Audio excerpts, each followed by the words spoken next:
Their first stop is the United States. They land at a school with colorful classrooms and friendly students. Croco, look, they're building rockets and coding robots. Owlina, they learn through fun projects. Creativity and teamwork are big here. A teacher shows them a science fair with buzzing energy. Fun fact flash, in the USA, students often learn through hands-on experiments and group projects. Next, they visit a peaceful school in the United Kingdom. Croco, everyone's wearing uniforms. Owlina, and they line up so neatly. So polite. They watch a poetry class with British accents and afternoon tea during break. Fun fact flash, UK schools focus on respect, discipline, and strong language skills. Then off to snowy Canada. Croco, bruh. But look at the smiles. Owlina, students here come from all over the world. They join a multicultural fair where kids are sharing their traditions, food, and stories. In Canada, school. Then off to snowy Canada. Croco, bruh. But look at the smiles. Owlina, students here come from all over the world.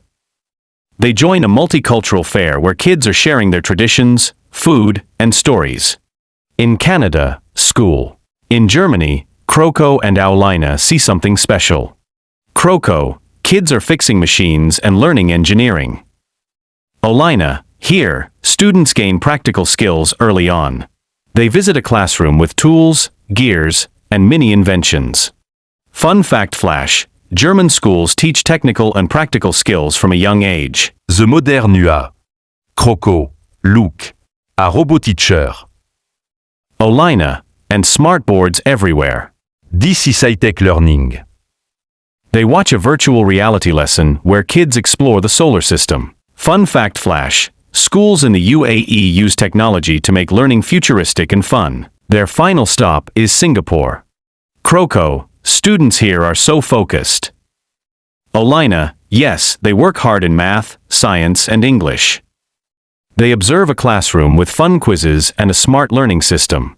Fun fact flash, Singapore ranks high globally because of its strong focus on academics. Croco and Owlina return home, their hearts full and minds buzzing. Croco, every country is different, but learning is everywhere. Owlina, let's share what we learned with all the kids around us. They open a little classroom under a tree and tell stories to all their forest friends. Narrator. And so Croco and Owlina became learning explorers, teaching the world, one friend at a time. The end.